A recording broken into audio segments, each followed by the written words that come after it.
The Omega's Second Chance by Soulscript. Summary. Lila, a 20-year-old Omega, has endured relentless torment and rejection from her pack. Desperate for freedom, she flees, only to collapse from exhaustion and pain. Found unconscious and broken, she is taken in by Louis, the powerful alpha of the largest and strongest pack in the region. Louis, a grief-stricken leader who lost his Luna a decade ago, never imagined finding another mate, especially one so much younger. But fate has other plans. A rare second-chance bond ties him to Lila, drawing them together in ways neither expected. As their connection deepens, Lila discovers a strength she never knew she had, while Louis vows to protect the woman who has reignited his heart. But the past refuses to let go. Lila's old pack is determined to reclaim what they lost, and as danger looms, war is inevitable. Blood will be shed, and both Alpha and Omega must face their deepest fears to secure the future they deserve. Before we start, let us know in the comments where you're listening from and what kind of stories you enjoy most. We love hearing from our listeners. Chapter 1. Lila. The full moon cast a silver glow over the dense forest, its light filtering through the towering pines that surrounded the small, isolated pack village. In the farthest corner of the territory, nestled in the shadow of the trees, a young woman sat by the stream, her fingers trailing through the cool water. Lila. She was an Omega, small in status but striking in presence. At 20 years of age, she possessed a quiet beauty that turned heads despite the rags she wore. Her long, cascading hair was the color of the midnight sky.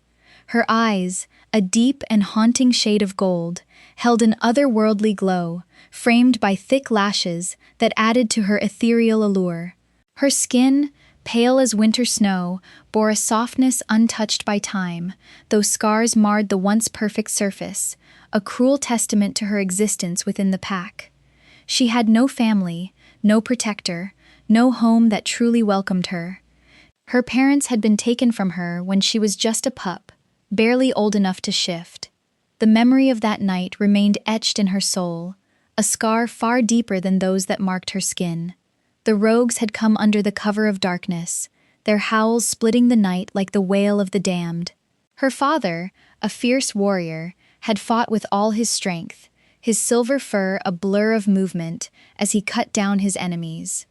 Her mother, a healer, had shielded her with trembling hands, whispering words of love and sorrow before pushing her away, ordering her to run. She had obeyed, she had hidden.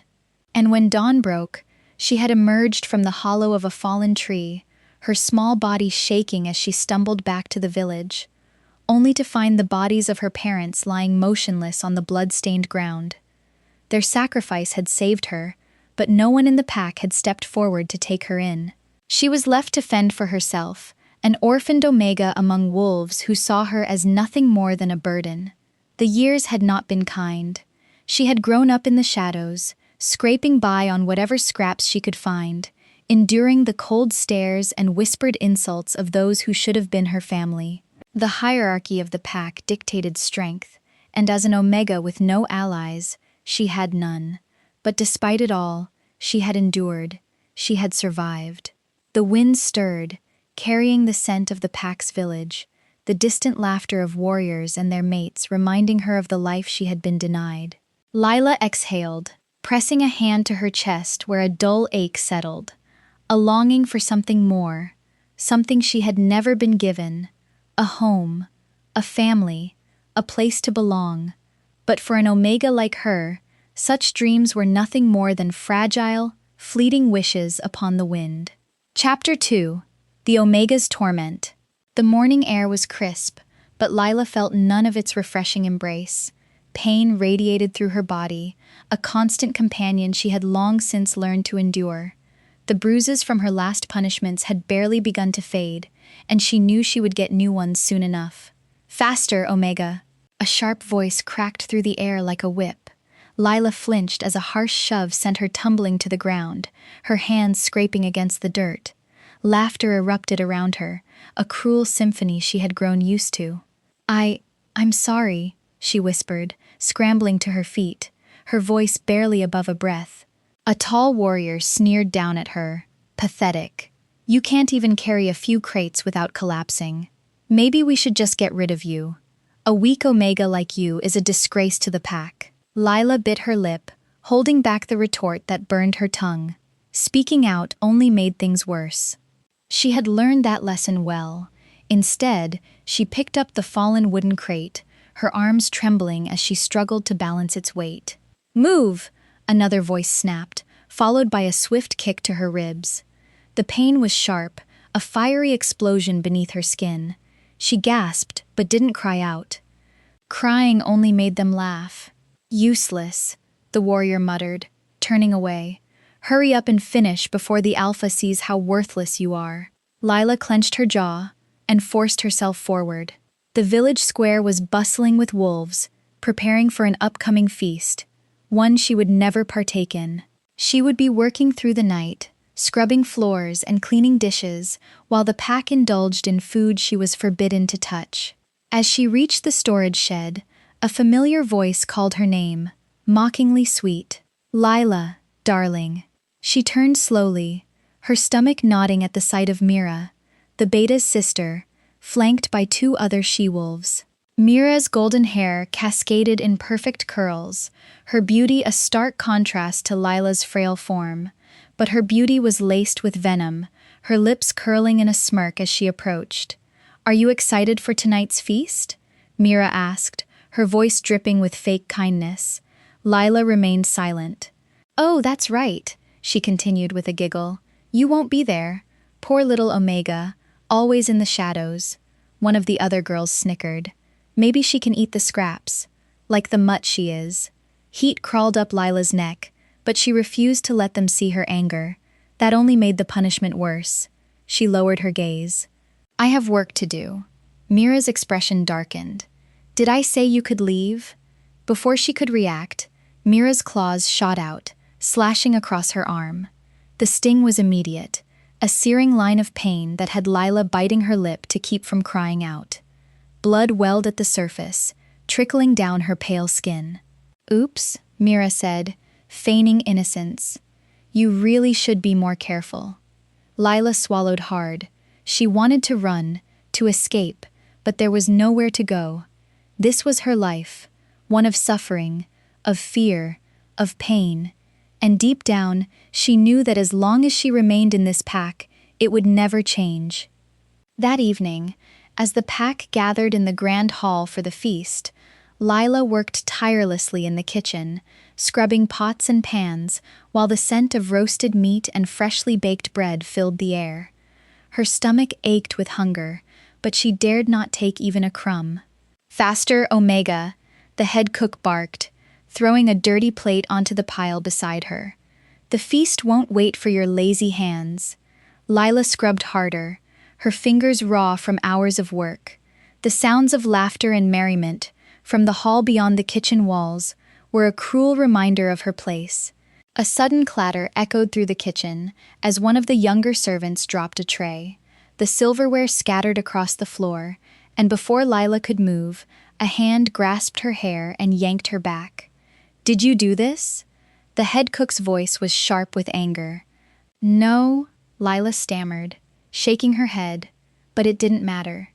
A slap landed across her cheek, the force of it making her vision blur.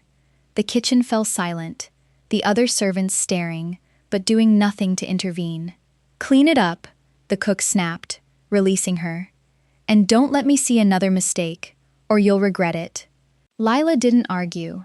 She knelt, hands shaking as she gathered the fallen silverware, each movement slow and painful. The voices in the hall beyond were distant now, drowned out by the pounding of her heart. She couldn't live like this anymore. Something had to change. But how? Chapter 3: The Rejection. The night was cold, but Lila barely noticed as she dragged her aching body toward the small, windowless room she had been given in the pack house. The celebrations had long ended, the warriors and their mates now fast asleep in warm beds, their stomachs full. She pushed open the creaking wooden door and stepped inside. The room was barely large enough to fit the thin mattress on the floor. The single blanket did little to keep out the night's chill, but it was all she had. Lila collapsed onto the mattress, exhaustion wrapping around her like a heavy chain. Her limbs throbbed, her ribs ached from the earlier kick, and her hands were raw from the night's labor. Yet, despite the overwhelming fatigue, sleep didn't come easily. It never did. A familiar presence stirred in her mind, restless and pained. Lila, her wolf Lyra, whimpered softly, her voice laced with sorrow. "Why do we keep thinking about him? He does not deserve our pain." Lila squeezed her eyes shut, her chest tightening. "I know. Then why do we still feel it?" Lila didn't have an answer. She hated how the past still had its claws in her, how that moment had shaped everything that came after. But Lyra had felt it too, that unbearable tearing, the agony of rejection. "I still remember the way he looked at us," Lyra whispered, "like we were nothing." Lila's fists clenched, because to him, we were nothing. He was wrong. Lyra's voice hardened. "We are not weak. We survived." Lila exhaled shakily. Lyra was right, but survival didn't erase the scars. It didn't erase the memory that refused to fade. 2 years ago, Lila stood at the edge of the pack's gathering hall, her heart pounding wildly in her chest. Tonight was the night she would find her mate. Her hands were clenched tightly together, anticipation and nervousness swirling inside her like a storm. She had spent years suffering, but this was supposed to be her moment, her chance at belonging, at finally having someone who would cherish her. And then she smelled it. The scent hit her like a tidal wave, woodsy, crisp, with a hint of something intoxicatingly warm. Her breath caught in her throat as she turned, her eyes scanning the room until they landed on him. Kale, the beta, her mate. Her heart stuttered. Kale was tall, powerful, his dark hair framing a face carved with sharp angles. He was strong, respected, everything she wasn't, but he was hers. The bond snapped into place instantly, her wolf howling in relief, in joy. "Mate," Lyra's voice rang in her head, filled with hope. "He is ours." Lila took a hesitant step forward, her lips parting. "Kale," he turned then, locking eyes with her. But instead of warmth, instead of joy, his expression twisted into disgust. Lyra faltered, confused. Why does he look at us like that? The room seemed to hush, as realization dawned on him, his body stiffening, as if he had been dealt a cruel joke. "No," he growled, his voice filled with venom. Lila flinched. "Kale, you?" He took a step back, his eyes blazing with fury. "You're my mate?" She swallowed, her heart hammering painfully in her chest. I think so." The murmurs started then. She could feel the stares, the judgment, the mockery. Kale's lip curled. The moon goddess must be mistaken. A pang of hurt struck through Lila, but Lyra bristled. How dare he reject what the moon goddess has given him? Lila's fingers curled into fists. "He just needs time. He doesn't understand yet. I'm your mate," she said, her voice small, pleading.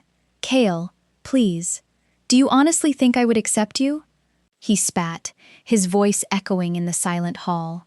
"You're weak, a worthless omega. You are nothing. I would never claim you." Lyra whimpered in agony, their bond unraveling, fragile and breaking. No, he can't do this," Lyra cried, panic seeping into her voice. "He is our mate. He has to accept us." Lila wanted to believe that. She wanted to believe that fate couldn't be so cruel. But then Kale's next words shattered everything. "I, Kale Wren, beta of the Bloodfang Pack, reject you, Lila, as my mate." A gasp rippled through the crowd, but Lila barely heard it. The moment the words left his lips, a searing pain erupted in her chest. It felt like something inside her was being ripped apart.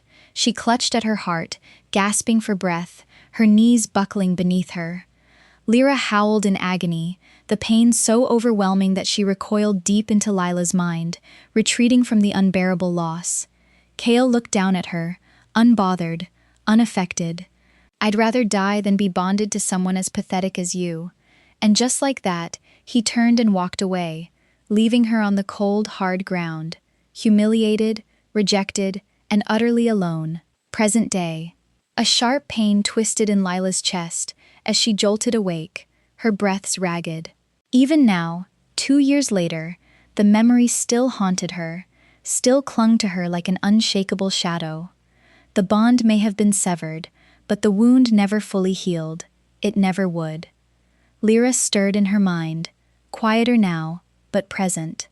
I hate him. Lyra swallowed, pressing a hand against her chest. Me too, but hating him didn't change what happened. It didn't erase the humiliation, the scars, the deep-rooted fear that she would never be wanted. She turned onto her side, staring at the cracked ceiling of her tiny room, her fingers gripping the thin blanket. No one had ever wanted her, not her pack, not her mate, and maybe no one ever would. Chapter 4. Running Away. The forest was dense, the towering trees whispering secrets in the night breeze, but she didn't fear the woods. It was the monsters within her pack that terrified her. Her arms trembled as she lifted a bundle of woods needed for the fires, her bruised hands barely able to hold them. Just as she turned to leave, a presence behind her sent a chill down her spine. Well, well, out here all alone, little Omega? The voice was deep, taunting.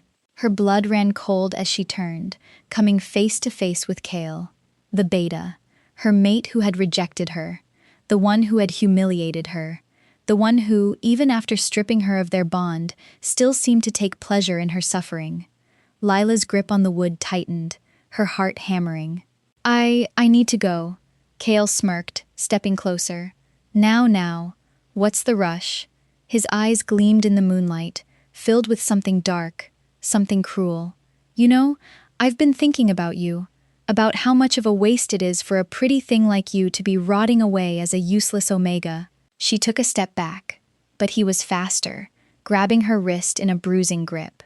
Let me go, she whispered, fear clawing up her throat. Kale chuckled, yanking her closer until she could feel the heat radiating off him. You think you have the right to tell me what to do? His fingers traced her jaw, a sickening parody of affection. You should be grateful I'm even looking at you. Panic surged through her as he shoved her against a tree, his weight trapping her. She struggled, but he was stronger, his grip unforgiving. Stop, she pleaded, her voice shaking. Or what? His breath was hot against her skin. No one's coming to save you, Lila. No one ever does.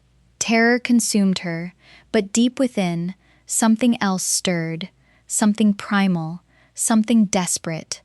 Her wolf whimpered, clawing at the edges of her mind. Not like this. Not again. Her fingers closed around a thick piece of wood from the pile she had gathered. With every ounce of strength she had left, she swung it.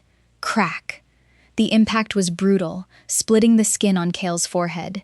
He stumbled back, a snarl ripping from his throat. Blood trickled down his face, his fury igniting like wildfire. You little... Lila didn't wait to hear the rest. She ran.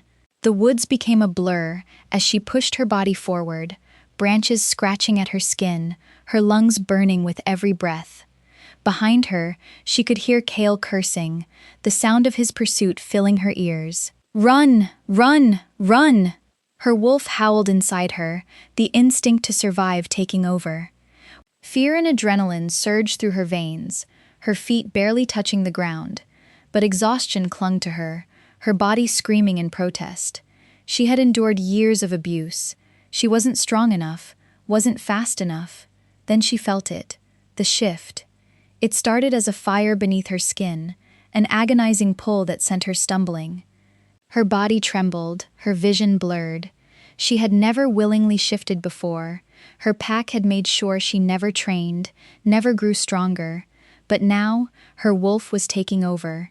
Pain shot through her spine, her bones snapping and reshaping. A strangled cry escaped her lips before it turned into a low, guttural snarl. Her fingers curled, claws emerging, her senses sharpening. The world around her exploded into sharp detail. The scent of pine, the distant rush of water, the sound of her own ragged breaths. Then she was running again, but this time, on 4 legs. Her wolf was small compared to the others in her pack, but she was fast. Faster than she had ever been before. She weaved through the trees, the wind howling past her ears. The pain in her body dulled as instinct took over. She didn't stop, not when Kale's angry shouts faded behind her, not when the forest stretched endlessly before her, not even when her paws ached and her breath came in gasps. She ran until the world blurred, until there was nothing but the sound of her own heartbeat, pounding like a war drum. When she finally collapsed, she was deep in the wilderness, far from the pack that had tormented her for years. Her limbs shook as she shifted back into her human form, her body curling into itself on the cold forest floor. The weight of her exhaustion, her fear, her pain crushed down on her, and for the first time in years, she let the tears fall freely. She had escaped. Chapter 5. Found in the Ruins. "Alpha, over here!" The voice was distant, muffled, like a sound echoing from the bottom of the ocean. Lila's mind swam through layers of unconsciousness, but the voices pulled at her, dragging her toward the surface. Heavy footsteps approached, crunching against the leaves and twigs. The scent of multiple wolves surrounded her, dominant, powerful, unfamiliar. A deep growl rumbled nearby, followed by silence. "She's barely alive." The voice was closer now, gruff yet controlled. Lila felt warmth near her face, a presence looming over her. A moment later, a large hand brushed against her pulse point. The touch was firm but not cruel, unlike the hands that had hurt her before. "She's not from around here," another voice murmured. "A rogue?" Silence. Then, after a pause, the same deep voice spoke again, more certain this time. "No, something's different." A stronger presence stepped forward. The energy was commanding, suffocating in its raw power. Even unconscious, Lila's wolf stirred weakly, recognizing the overwhelming dominance of an alpha. Then, a voice, low, smooth, and laced with authority. "Take her back." A hesitation. "Alpha, we don't know who she is. She could be dangerous." A pause. Then, with an edge of finality, the alpha replied, "She's coming with us. Underscore. These end, underscore the scent of fresh linen and burning wood wrapped around Lila like a cocoon. The sharp contrast from the damp earth beneath her had her blinking, confusion swimming in her exhausted mind. She wasn't outside anymore. Her body ached, but it was different now. Less of the raw, biting pain, more of a dull throb. As her senses slowly sharpened, she noticed the warmth of a blanket draped over her, the softness of a bed beneath her broken body. A flicker of panic crept in. "Where am I?" Lila, her wolf, Lyra, stirred weakly in her mind, her voice hoarse as if she too had been suffering. "We're not in Bloodfang anymore." Lila swallowed hard. "Then where?" "Somewhere strong," Lyra murmured. "I can feel it. The wolves here, they're powerful." Lila forced her eyes open, wincing as the light overhead stung. The ceiling above was unfamiliar, wooden beams, high and sturdy. The scent of wolves filled the air, but not the ones she had known. These were different, stronger, more powerful. Then she heard it, a chair scraping against the floor. She wasn't alone. A deep, commanding voice cut through the silence. "You're awake." Lila's breath hitched as her gaze darted toward the source. A man sat in the chair beside the bed, watching her with unreadable eyes. He was tall. Even seated, he exuded an aura of dominance that made the air feel heavier. Dark hair framed a face that was all sharp angles and quiet strength, but it was his eyes that trapped her. Piercing, cold, golden, burning with something deeper, something dangerous. Lyra whimpered in her mind. "An alpha." Lila's body tensed. "Careful, Lila," Lyra whispered. "He's nothing like Kale. This one, he's real power." The alpha leaned forward, resting his forearms on his knees, his gaze locked onto hers. "Who are you?" Lila swallowed, her throat dry and sore. She tried to speak, but the words caught, her voice nothing more than a whisper. Seeing her struggle, the alpha exhaled slowly, studying her with a gaze that felt like it could peel away every layer of her soul. "You crossed into my land, half dead." His voice was calm, but there was something beneath it, something restrained. "That means you either got lost or you were running." Lila's hands clenched around the blanket. Memories of Kale's attack flashed through her mind. The cruel laughter, the pain. Her heartbeat quickened. The alpha noticed. His eyes narrowed slightly, his head tilting as he observed her reaction. "Who were you running from?" Lyra growled softly. "Don't tell him." Lila hesitated. "We don't have a choice. We don't know him." Lyra's tone was wary, protective. "If we tell him about Kale, he might see us as weak." Lila took a slow breath. "Then let's not show weakness." She forced herself to meet the alpha's gaze, her voice barely audible. "I'm Lila." His expression didn't change. "And the pack you came from?" A lump formed in her throat. "Bloodfang." The room seemed to grow colder. One of the guards standing near the door muttered a curse under his breath. The alpha, however, remained eerily still. "He knows them," Lyra observed. "He knows what they've done. You're in Titan territory now." His voice was firm, unwavering. "And as long as you're here, you answer to me." Lila's heart pounded. She had traded one pack for another, one alpha for another. "This one is different," Lyra whispered. But Lila wasn't sure she wanted to find out. Enjoying the story so far? Don't forget to like the video, subscribe to the channel, and let us know your thoughts in the comments. Chapter 6, Recovery. The steady crackling of the fireplace was the only sound in the dimly lit room. Lila lay beneath thick, soft blankets, her body sinking into the mattress. It had been days since she had been found at the edge of Titan territory. She had drifted in and out of consciousness, barely aware of the gentle hands tending to her wounds or the soft voices murmuring around her. She should have been grateful, but all she felt was fear. Her eyes flickered open, darting around the now familiar room. The scent of herbs and clean linen filled the air. A large window to her left let in the morning light, illuminating the wooden walls. It was nothing like the cold, damp servants' quarters she had been forced to sleep in at Bloodfang. This place was warm, safe, too safe. The sound of the door creaking open made her tense. Her fingers gripped the blankets instinctively, her pulse quickening. A woman entered, carrying a tray of steaming broth and fresh bandages. Lila recognized her, Leah, the pack's healer. Leah was kind, too kind. It unsettled her. "Good morning," Leah greeted gently, setting the tray on the bedside table. Her tone was soft, careful, as if she knew any sudden movement might send Lila into a panic. Lila remained silent, her gaze locked onto the steaming bowl as the scent of rich broth filled the room. Her stomach clenched with hunger, but years of conditioning had taught her to wait, to not touch what wasn't given to her. Leah seemed to notice her hesitation. With a small smile, she lifted the bowl and brought it to Lila's trembling hands. "Eat, dear. You need your strength." Lila hesitated. No one had ever offered her anything so freely before. Still, her hunger won over her fear. Slowly, she took the bowl, bringing the spoon to her lips. The warmth spread through her, soothing her aching body. Leah sat beside her, carefully undoing the old bandages on Lila's arms and replacing them with fresh ones.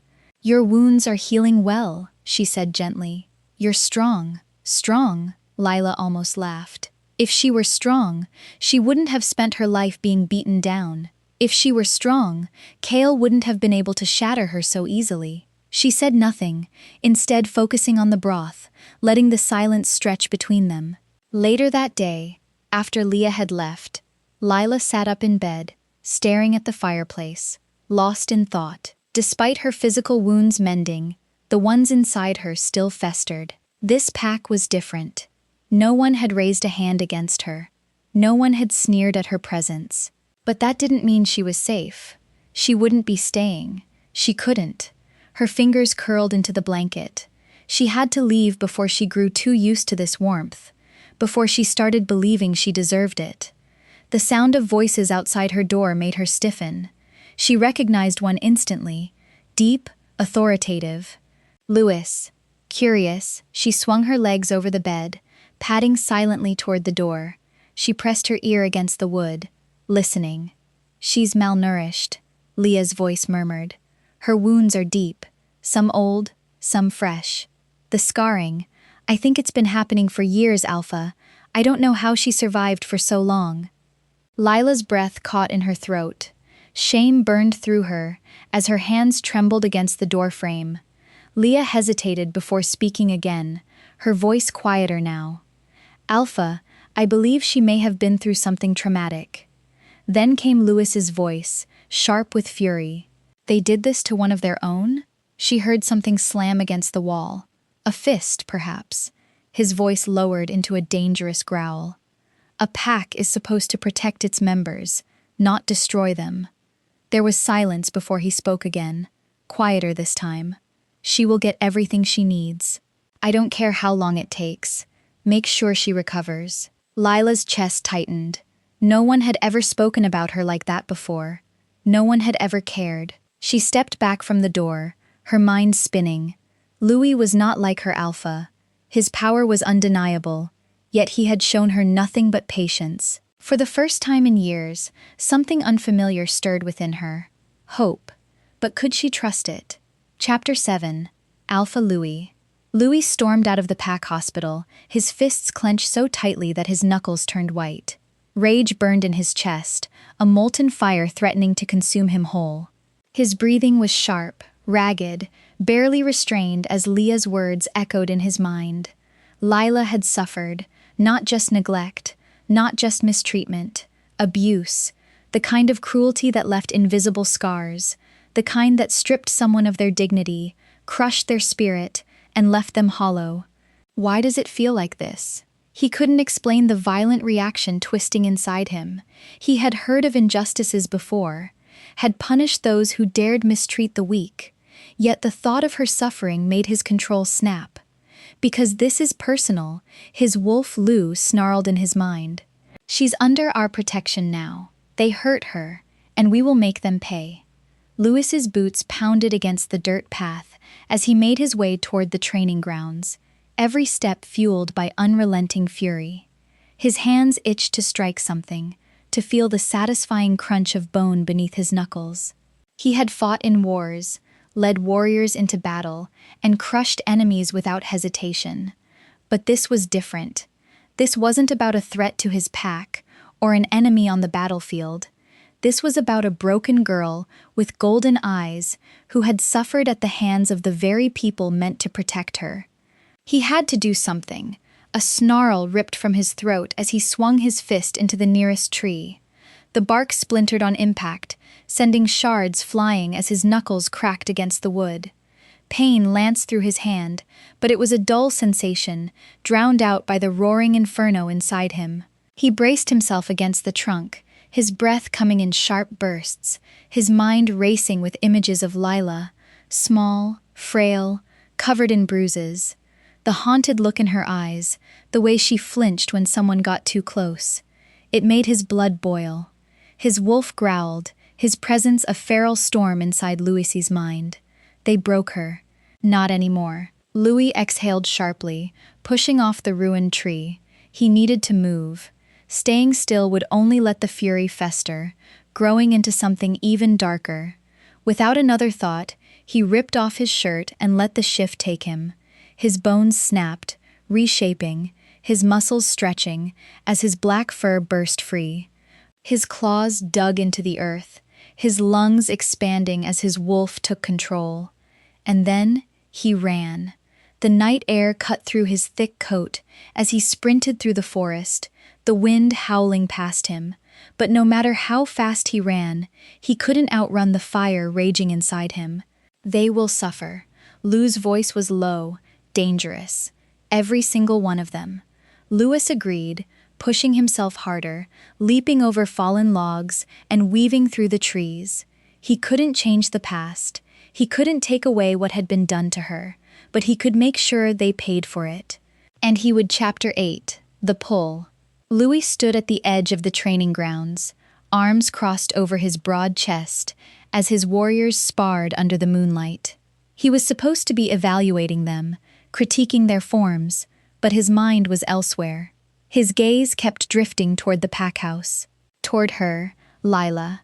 His jaw tightened as he forced his focus back on the fight before him, but it was useless. He could feel her presence, like a whisper against his skin, like an unrelenting tug in his chest. It was infuriating. "This is ridiculous," he muttered under his breath. "Then stop fighting it, Lou," his wolf rumbled in his mind. "She's vulnerable, Lou." Louis's voice was clipped, strained.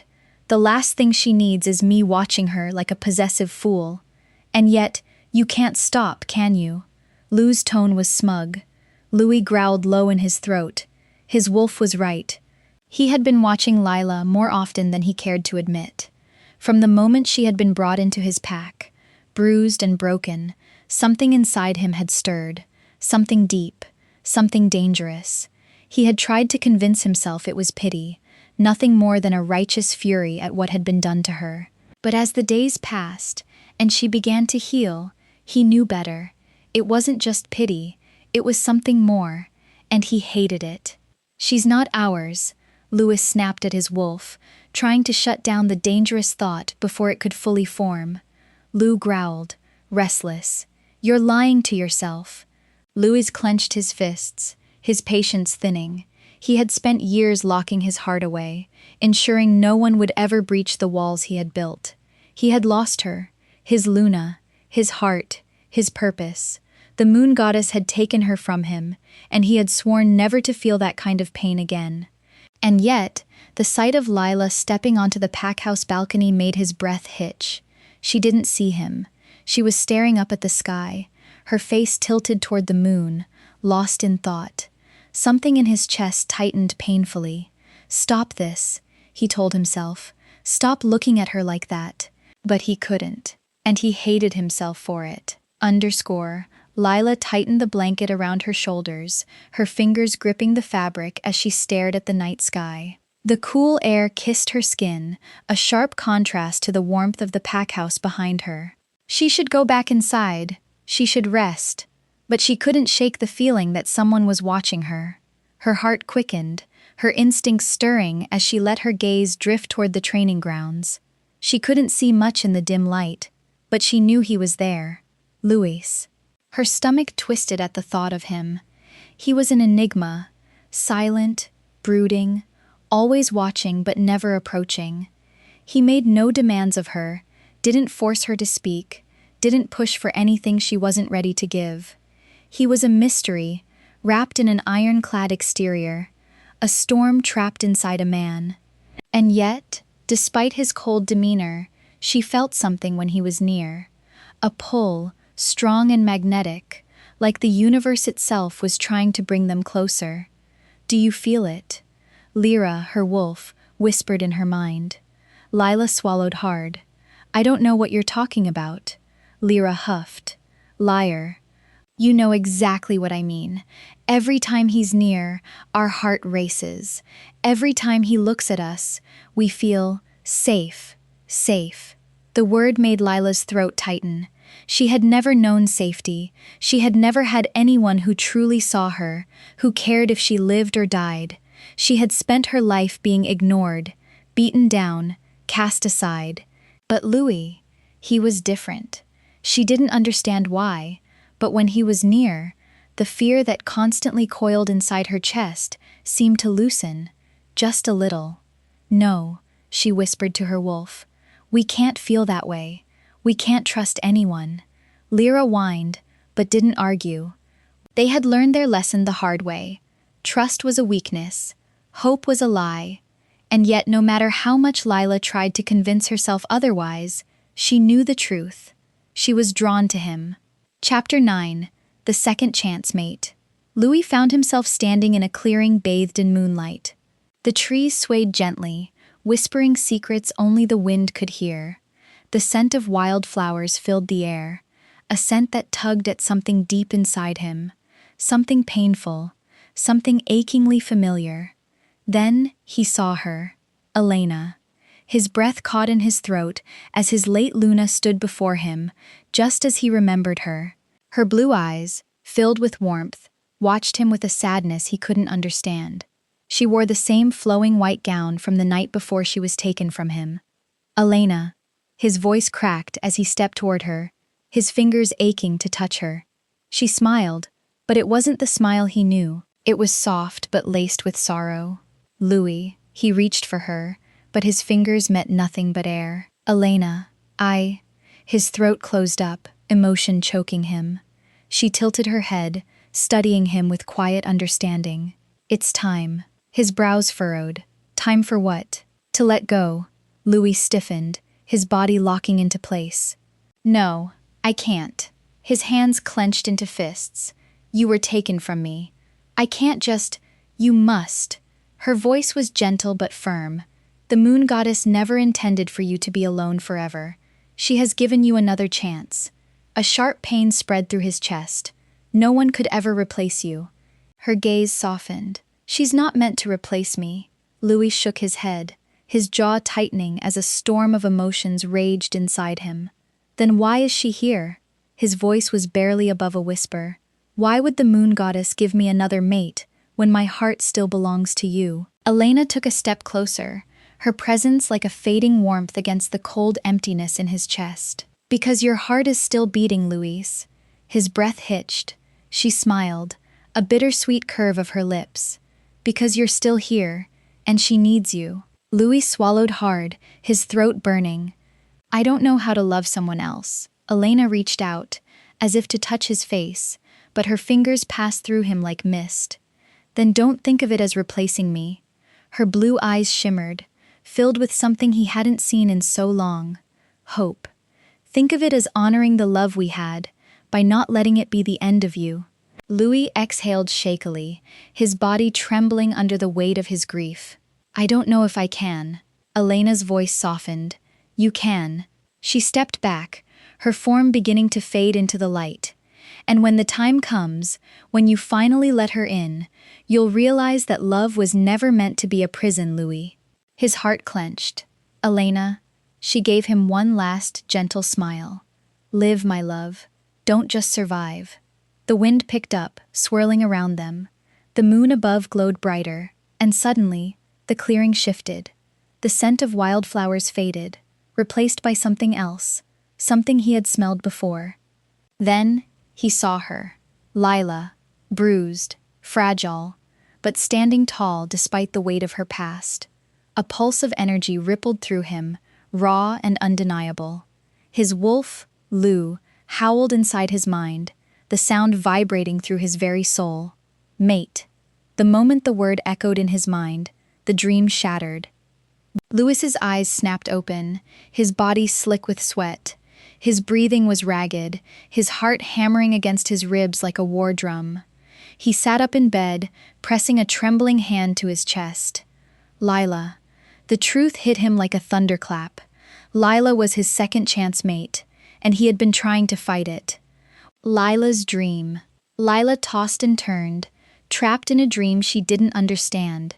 She stood in a vast forest, the moon illuminating the path before her. A strange pull urged her forward, a force she couldn't ignore. Her breath hitched when she saw him. Louis. He stood at the edge of the clearing, his powerful form bathed in silver light. His eyes burned like embers, watching her with an intensity that sent shivers down her spine. Her wolf, Lyra, stirred restlessly. Do you feel that? Lila swallowed hard. I don't want to feel it, Lyra huffed. You can't ignore it forever. A sudden gust of wind rushed past her, carrying a whisper so faint she almost missed it. Mate. Lila's eyes widened, her heart slamming against her ribs. No, she whispered. Louis took a step toward her. You know it's true. She stumbled back, shaking her head wildly. No, no, no. She couldn't do this. She couldn't want this. I don't want it to be, she choked out, panic lacing her voice. I don't want a mate. I don't need a mate. Louis didn't argue. He just watched her with unreadable eyes. but something in his gaze made her feel as if he saw everything, all the cracks, all the pain she carried. A crackling energy wrapped around them, thick and undeniable. The bond. The realization hit her like a tidal wave, leaving her breathless. And then, the dream shattered. Lila bolted upright in bed, her chest rising and falling in rapid gasps. Her hands trembled as she clutched the blanket, trying to steady herself. "It's not real," she whispered to herself. "It's just a dream." Lyra's voice was calm but firm. "It is real. He is ours." "No," Lila choked, shaking her head. "I refuse to accept it. I can't go through that again." She would never allow herself to be vulnerable like that again. Never. But no matter how much she tried to deny it, deep in her soul, she knew the truth. The moon goddess had given her another mate, and he was the most powerful alpha in existence, making motions. Chapter 10. Conflicting Emotions. Louis sat in his office, staring at the flickering flames in the fireplace. Shadows danced across the walls, but they did nothing to ease the war raging within him. Lila was his mate. He leaned forward, bracing his elbows on his knees, his fingers laced together, as if holding himself together. The weight of the revelation pressed down on him, suffocating. She was so young, too young. He exhaled sharply, rubbing a hand over his face. "This can't be happening." His voice was barely above a whisper, but Lou growled in response.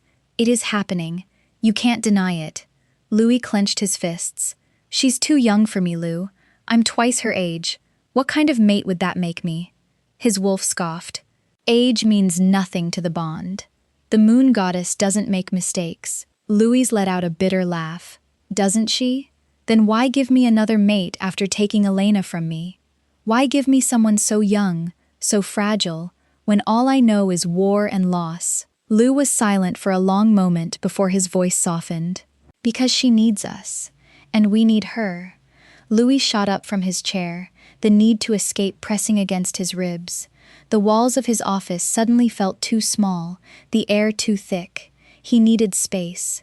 Storming out, he ignored the warriors training outside, ignored the voices calling his name. His feet carried him toward the only place his mind wouldn't let him forget. Lila sat on the edge of the bed, gripping the sheets tightly in her hands.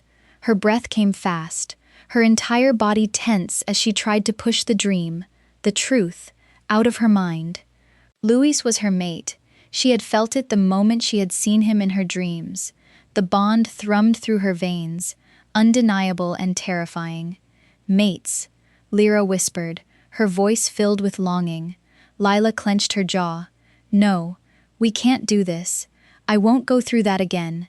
He is not like them," Lyra insisted. "He is strong, protective. He is still an alpha," Lila shot back. "And alphas only bring pain." Lyra growled, her frustration bleeding into Lila's own emotions. "You are letting your past blind you to what the moon goddess has given us." Lila wrapped her arms around herself, shaking her head. "I don't care. I won't let him in. I won't be weak again." A sudden knock at the door made her heart leap into her throat. "Lila," Louis's voice sent an unsteady tremor through her. She squeezed her eyes shut, willing herself to disappear. Maybe if she didn't answer, he would leave. But Louis wasn't a man who walked away easily. "I know you're awake." His voice was steady, commanding, but there was an edge of hesitation beneath it. "We need to talk." Lila's hands curled into fists. "There's nothing to talk about." Silence. For a moment, she thought he might leave. But then, his voice came again, quieter this time. "I don't know what this means either," he admitted. "But ignoring it won't make it go away." Her throat tightened. "I don't want a mate." Another pause. Then, softer still, "Neither did I." That made her freeze. She wasn't sure why, but something about the way he said it, the quiet pain in his voice, made her chest ache. A few seconds passed, then she heard his footsteps retreat down the hall. She waited until she could no longer sense his presence, before she released the breath she had been holding. Lyra sighed. "You can keep running from him, but the bond won't let you hide forever." Lila buried her face in her hands, her entire body trembling. She knew her wolf was right, but that didn't mean she had to surrender to it. Louis walked away from Lila's door, frustration tightening his muscles. He had expected resistance. Hell, he wasn't even sure he was ready for this, but her complete rejection burned in his chest. He wasn't a fool. Lila had suffered. The pain in her eyes, the way she flinched when people got too close, told him that much. But knowing she was his mate, and hearing her deny the bond so fiercely, it was something else entirely. He made his way back outside, needing to burn off the restless energy raging inside him. He stripped off his shirt and stepped into the sparring ring, barking at the nearest warrior. "Come." The young warrior hesitated only for a second before stepping forward. The fight was swift, brutal. Louis barely registered the pain when a punch landed against his ribs. He welcomed it. Anything to distract him from the gnawing ache inside his chest. Another opponent. Another fight. Still, it wasn't enough. "You can fight as many warriors as you want," Lou growled. "It won't change the truth." Louis wiped the blood from his lip, his chest heaving. "She doesn't want this bond. She's afraid of it." "That's not the same thing." Louis exhaled sharply, gripping the ropes of the sparring ring. "And what am I supposed to do? Force her?" "No." Lou's voice softened. "But you can show her that she has nothing to fear, that we will never be like the ones who hurt her." Louis said nothing, because deep down, he already knew the answer. He could fight the bond. He could fight his feelings. But in the end, he would lose. Because Lila was his mate, and whether she accepted it or not, he would never stop protecting her. Never. Enjoying the story so far? Don't forget to like the video, subscribe to the channel, and let us know your thoughts in the comments. Chapter 11. Shadows of the Past. Lila sat on the balcony of the pack house, wrapped in a thick blanket as the night air brushed against her skin. The moon hung heavy in the sky, bathing everything in a soft silver glow. She stared at it, seeking answers in its light, but it remained silent, watching. Her thoughts, however, refused to be still. They swirled relentlessly, always leading back to one thing, one man, Louis. She had spent days avoiding him. Ever since the dreams started, dreams that whispered of a bond she was terrified to acknowledge. And yet, the more she fought it, the stronger it became. And now, she could feel him approaching. A ripple of energy passed through her, a pull deep within her chest that made her fingers tighten around the edges of the blanket. His footsteps were quiet, deliberate. Even without looking, she knew he had stopped a few feet away. "You should be resting," he said, his voice deep and edged with quiet concern. Lila didn't look at him. "I couldn't sleep." Silence settled between them. A heavy silence, thick with unspoken truths. Then, Louis exhaled softly and moved to sit on the opposite bench. For a long moment, neither of them spoke. It was easier this way, safer, but safety had never been a luxury for Lila. "I know what it's like," Louis finally said, his tone low, solemn. "To carry something so heavy, it feels like it will crush you." Lila swallowed, her fingers digging into the fabric of her blanket. "You don't know anything about me." "No," Louis admitted, "but I want to." Her breath hitched. No one had ever said that before. No one had ever cared to know her beyond what they could take from her. She clenched her jaw. "I don't see the point." "The point," Louis said, his voice unwavering, "is that I understand pain. And I know that if you don't let it out, it will destroy you." Lila scoffed, but the sound was weak. She finally turned to look at him, her golden eyes sharp in the moonlight. "That's rich coming from you. I see the way you carry yourself, like you're holding the weight of 1,000 ghosts." Louis's jaw tightened. "Maybe I am." Another silence stretched between them, filled with the things neither of them had the strength to say. Then, he took a deep breath, as if gathering the courage to do something he hadn't done in years. "My mate. My Luna, Elena," he said quietly. "She was everything to me." Lila froze. Louis's voice carried something raw, something fractured. 10 years ago, she was taken from me in a rogue attack. I got there too late. His hands curled into fists. She died in my arms. Lila's chest tightened, the weight of his words sinking deep. She had seen grief before, had lived through it. But this was different. This was a man who had locked himself inside his own agony for a decade. I swore that day I would never feel that pain again, Louis continued, his voice thick with a sorrow that hadn't faded despite the years. I convinced myself that the moon goddess had cursed me, that I was never meant to love again. He exhaled sharply, and then you showed up. Lila's breath caught. You make me question everything I've believed for the last 10 years, he admitted, his dark eyes burning into hers. And I don't know how to handle that. Lila looked away, her throat tight. I don't want to be anyone's second choice. You're not, Louis said immediately. You never could be. She wanted to believe him, but doubt clawed at her. She forced a bitter laugh. You think pain makes you weak? Her voice trembled despite her efforts. You think grief is unbearable? Louis watched her carefully, his wolf, Lou, restless beneath the surface. Lila took a shaky breath, her voice dropping to a whisper. Try being rejected by the only person who was supposed to love you. Try being treated like you're nothing, like you don't deserve to breathe the same air as them. Her hands trembled in her lap. My old pack, they beat me, tormented me. My mate, the word tasted like poison. He looked me in the eye and told me I was worthless. Louis's entire body went rigid. Fury flickered in his dark eyes, his wolf growling low in his mind. They hurt our mate. Lou's voice was a deep snarl. They will suffer. Lila forced herself to continue, as if saying it aloud would finally release her from its hold. I begged for a chance. I thought, maybe if I was stronger, maybe if I proved myself, he'd change his mind. Her laugh was hollow, but he didn't.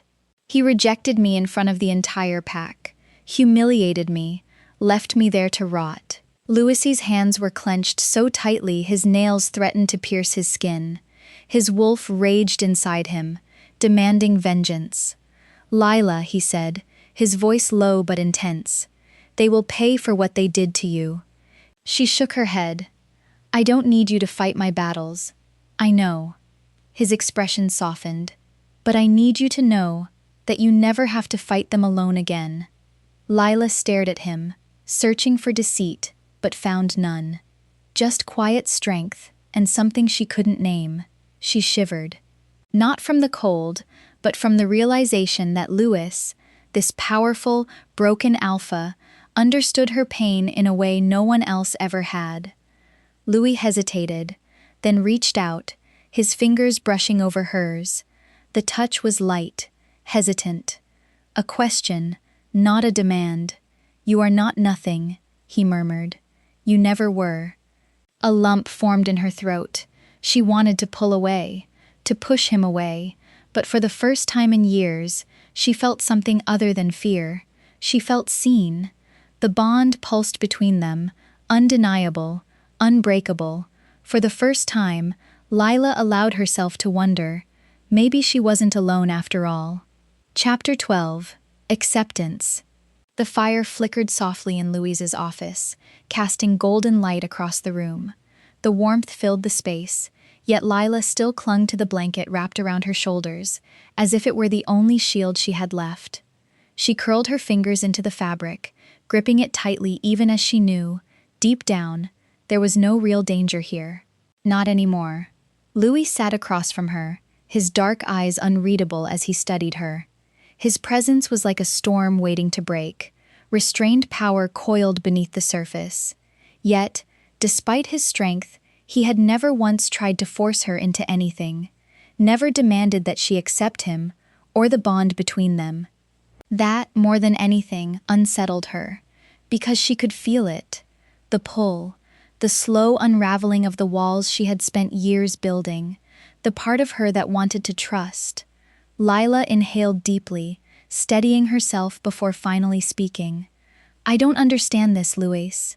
His gaze didn't waver. "What don't you understand?" "This bond," she admitted, voice barely above a whisper. "I never expected." She shook her head. "I don't know how to handle it." Silence stretched between them, but it wasn't heavy like before. It was lighter, like a thread waiting to be woven into something new. Louis leaned forward, resting his forearms on his knees. "Neither do I." Lila blinked, surprised by his honesty. "You don't?" A low, humorless chuckle escaped him. "Lila, I spent 10 years convinced that my time as a mate ended the day I lost Elena.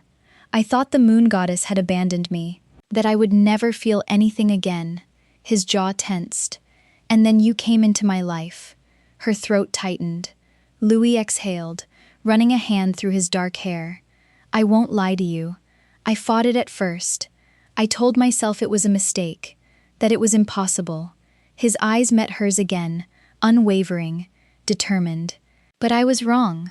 Lila's fingers trembled as she clutched the blanket. "But why me?" she asked, and she hated how vulnerable she sounded. Louis's gaze softened, though his voice remained steady. "Because you are strong." She let out a sharp breath. "I don't feel strong. Strength isn't always about fighting," he said. "It's about surviving when everything is stacked against you. It's about choosing to keep going, even when the world tells you you're not worth it." His voice lowered. "You survived, Lila, even when they tried to break you." She swallowed hard, looking away. "I don't know if I can let this bond in, Louis." "You don't have to." "Not yet." He hesitated, then spoke with quiet conviction. "But I want you to try." Lila's chest ached with the weight of his words. She wasn't used to this, to someone waiting for her, to someone willing to give her the choice. I don't know how," she admitted, her voice raw. Louis shifted slightly, his expression unreadable. "Then let's figure it out together." She met his gaze, and for the first time, she saw something more than just duty in his eyes, something more than obligation. She saw hope. A slow realization settled over her. This bond, it wasn't just about fate. It wasn't just about being mates. It was about healing, for both of them. Lila let out a shaky breath. "You don't think I'm too young for you?" Louis smirked, though there was no humor in it. "Does it bother you?" She hesitated. "I don't know. I guess I always thought mates would be the same age." Louis nodded thoughtfully. "I thought the same once. But the moon goddess doesn't make mistakes." Lila exhaled slowly. "I used to think she did." Louis's expression darkened slightly. "Because of your past." She nodded. He studied her for a moment, then spoke, his voice quieter now. "Then maybe this is proof that she didn't."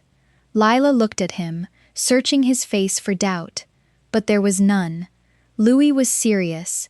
He wasn't running from this bond anymore, and neither was she. "I want to try," she said softly, surprising herself with the words. "I don't know how this works, and I'm scared, but I don't want to keep running." Louis's gaze warmed, and something in his posture relaxed, like a weight had been lifted from his shoulders. "Then we'll take it one step at a time." Lila let out a small, shaky laugh. "That sounds manageable." He smirked. "I can be patient." She raised a brow. "Can you? For you?" He leaned forward slightly. "Yes." A strange warmth spread through her chest, unfamiliar yet not unwelcome. She didn't know what the future held, but for the first time in years, she wasn't afraid to find out. Lila reached across the space between them, hesitating for only a moment before placing her hand over his. Louis stilled, his breath catching. The bond between them pulsed, stronger than before, and this time, neither of them fought it. Lila squeezed his hand lightly, her voice barely above a whisper. "We'll figure this out together." Louis's fingers curled around hers, solid and reassuring. "Yes, we will." Chapter 13. The Struggle Within. Lila stood at the edge of the training grounds, arms wrapped around herself, as if she could shield herself from the overwhelming presence of the warriors sparring before her. The morning sun bathed the field in gold, highlighting the synchronized movements of the fighters as they clashed, their growls and grunts echoing across the open space. She should feel safe here. She should feel grateful. Instead, doubt wrapped around her like a chokehold. You don't belong here. You're weak. The thought slithered into her mind unbidden, its venom sinking into the cracks of her already fragile confidence. Why do you keep pushing him away? Lila flinched at the sudden voice of her wolf. I'm not, Lila argued, but even she could hear the lie in her own voice. Lyra huffed. You are. Louis is strong, but so are we. Why do you still act like we are unworthy? Lila clenched her fists. Because we are. She had spent her entire life being reminded of what she was, an omega, an outcast, a creature meant to obey, not to stand beside an alpha. The weight of those years pressed heavily on her even now, when no one in this pack had given her a reason to fear them. But trust was not something she gave easily. A familiar scent filled the air before a deep voice cut through her spiraling thoughts. You're avoiding me again, little wolf. Lila's breath hitched. She turned her head slightly, just enough to see Louis standing a few feet away. His golden eyes locked onto her with quiet intensity, as if he could read every thought swirling in her mind. I'm not. You are, he interrupted gently. And I think I know why. Lila's heart pounded. She didn't want to have this conversation. Louis took a step closer. Walk with me. It wasn't an order, but it wasn't a request either. After a brief hesitation, she nodded and fell into step beside him. They walked in silence, the sound of the pack training fading into the background. Finally, Louis spoke. You look at me like you're waiting for me to regret this. Lila stiffened. Like you think I'll wake up one day and realize I made a mistake, he continued. His voice was calm, but there was something beneath it, something fierce. She swallowed hard, keeping her gaze on the ground. He stopped walking, turning to face her fully. I need you to understand something, Lila, he said, his voice steady and filled with conviction. I don't regret this. I don't regret you. Her throat tightened. You should. Louis's jaw ticked, but he didn't waver. Why? You're an alpha, Louis. You deserve someone better, stronger, someone who can lead beside you without being a burden. A burden? His voice was quiet, but there was no mistaking the steel beneath it. He took another step closer, his warmth seeping into her skin. You think that's what you are to me? She couldn't answer. Louis exhaled sharply, his frustration evident, but his voice remained gentle. Lila, I have fought wars. I have faced enemies who wanted my head on a spike, and yet nothing has ever mattered to me as much as keeping you safe.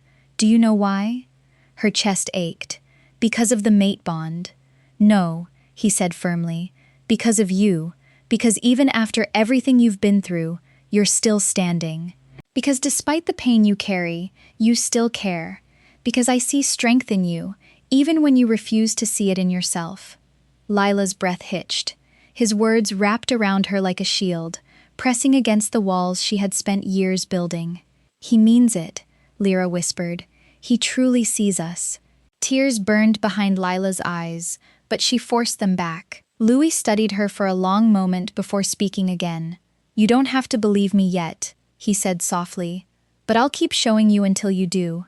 Lila nodded, unable to find the right words, but for the first time, the weight on her chest felt just a little lighter. Chapter 14.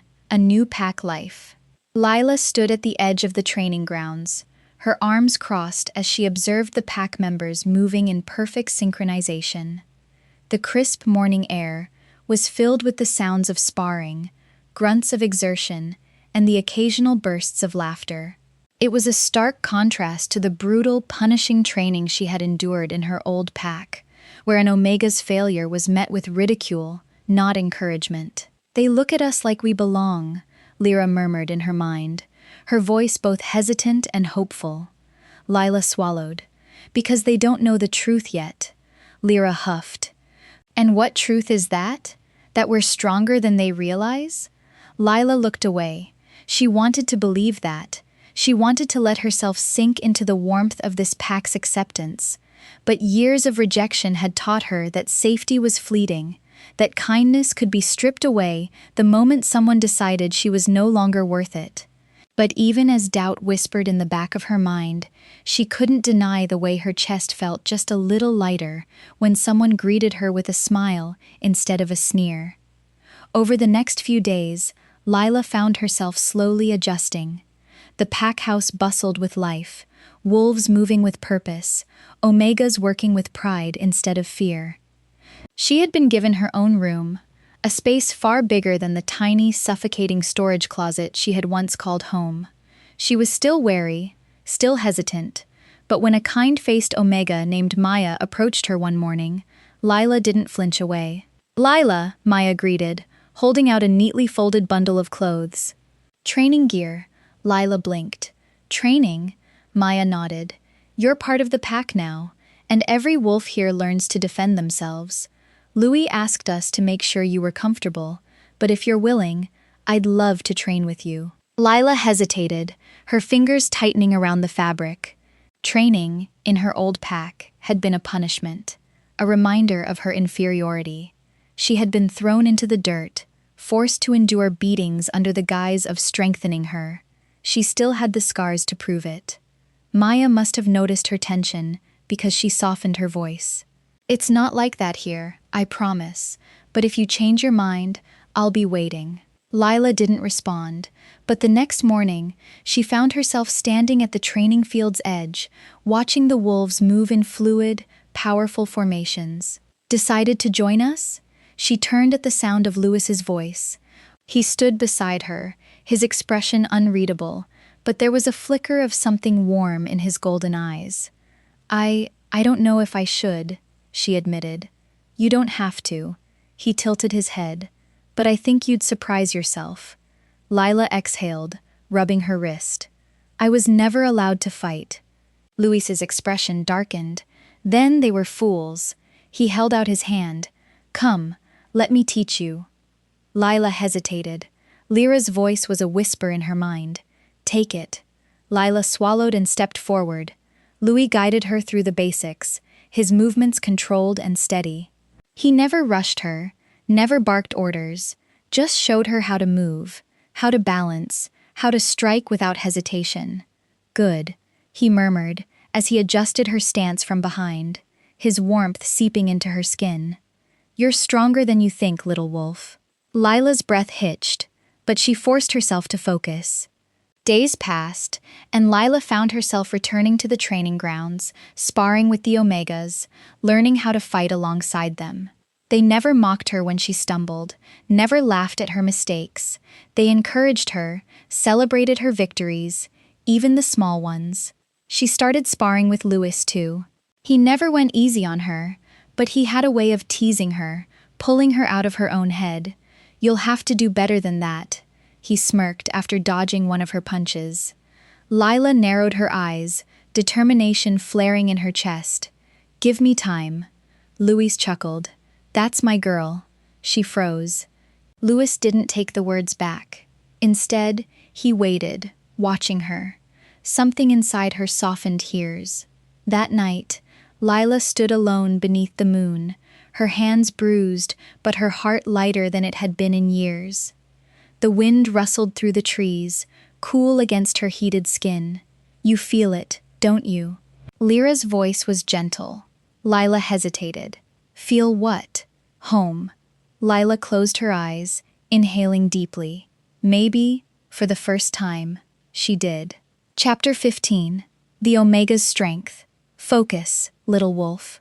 Louis's voice was deep, steady, a challenge wrapped in amusement. Lila exhaled slowly. She had come so far. Gone was the hesitant girl who flinched at the thought of a fight. Days of training had sharpened her reflexes, strengthened her muscles, and replaced fear with something steadier. Resolve. This time, she wouldn't hold back. She lunged, feinting left before pivoting sharply to the right, aiming for his exposed side. But Louis was faster. He moved effortlessly, sidestepping at the last moment and catching her wrist in a swift motion. Too predictable, he murmured, his grip firm but not painful. Again. Frustration flared in Lila's chest. No matter how much she improved, Louis always seemed a step ahead. Because he's the alpha, Lyra huffed in her mind. But that doesn't mean we can't outsmart him. Lila narrowed her eyes. She met Louis's gaze and nodded, but instead of lunging again, she did something unexpected. She relaxed, lowered her dagger just slightly, loosening her stance. Louis frowned at the sudden shift. And then she moved. Using his moment of hesitation, she ducked low, sweeping his legs from under him with a sharp kick. Louis stumbled. Not much, but enough. Lila twisted, pressing the blunt edge of her dagger against his throat. Silence. Louis stared up at her, his expression unreadable. Then, slowly, a grin spread across his face. "Well, well," he murmured, amusement laced in his voice. "Looks like my little Omega has claws after all." Something warm and unfamiliar bloomed in Lila's chest. She expected him to brush her aside, to remind her how far she still had to go. But instead, he chuckled, a deep, rich sound that sent shivers down her spine. "Again," he said, rising effortlessly to his feet. "I want to see what else you can do." Lila gripped her dagger tighter. She was ready. After training ended, Lila passed by the pack and found one of the younger warriors, Finn, sat on a bench in the healer's quarters, wincing as he pressed a cloth to his bruised ribs. Lila hesitated before stepping forward. "Let me help," she said softly. Finn looked skeptical but nodded. She knelt beside him, pressing her hands lightly against his side. She wasn't sure what she was doing, only that something inside her whispered to try. A warmth spread from her fingertips. It started as something faint, like the glow of embers in the dark, and then Finn inhaled sharply. The pain, his eyes widened. "It's gone." Lila blinked. She pulled her hands back, staring at them as though they belonged to someone else. The bruises were still there, but the tightness in his muscles had eased. "I don't understand," she whispered. Lyra's voice was reverent in her mind. "You are not meant to destroy, but to heal." Lila's stomach tightened. She had spent her whole life believing she was nothing, that her worth was measured only by what she could endure. But that had never been true. That night, as she lay in bed, staring at the moon outside her window, she whispered the question that had been burning in her mind. Why now? Why is this only happening now? Lyra's voice was quiet but firm. Because you are finally seeing yourself for what you truly are, no longer broken, no longer afraid. You are embracing your strength, and the moon is answering. Lila's breath shuddered in her chest. She had spent years believing she was weak, that she would always be weak, but she wasn't, and she never had been. She was not weak. She was not just an Omega. She was so much more. Word of Lila's ability spread quickly. Some called it a blessing from the moon goddess. Others simply accepted it as part of who she was. But Louis watched her the closest. One evening, as she stood on the balcony of the pack house, staring at the stars, he joined her. "You're different," he said. Not a question, just a quiet observation. Lila exhaled. "I feel different." He leaned against the railing beside her. "I've seen wolves with unique abilities before, but never a healer who can mend wounds the way you do." Lila hesitated. "Does it make me strange?" Louis turned to face her fully. His golden eyes burned with something unreadable. "No," he said. "It makes you extraordinary." The words settled deep in her chest, warm and steady. She turned to him, and for the first time, she let herself believe it. Enjoying the story so far? Don't forget to like the video, subscribe to the channel, and let us know your thoughts in the comments. Chapter 16, The Alpha's Promise. The moon cast a soft glow over the Titan Pack's training grounds, illuminating the clearing where Lila sat, knees pulled to her chest. The cool night air whispered against her skin, rustling the trees in the distance. She barely felt it. Her heart was heavy, weighed down by shadows of the past she couldn't seem to shake. She was stronger now. She could fight. She could heal. She was not the same Omega who had once flinched at the sound of footsteps approaching. And yet, do you really think you belong here? The doubt slithered into her mind, an uninvited specter from the past. No matter how much she tried to push it away, it lingered, curling around her thoughts like a creeping vine. Lila exhaled sharply, burying her face in her hands. Why do you doubt yourself? Lyra's voice was a gentle murmur in her mind.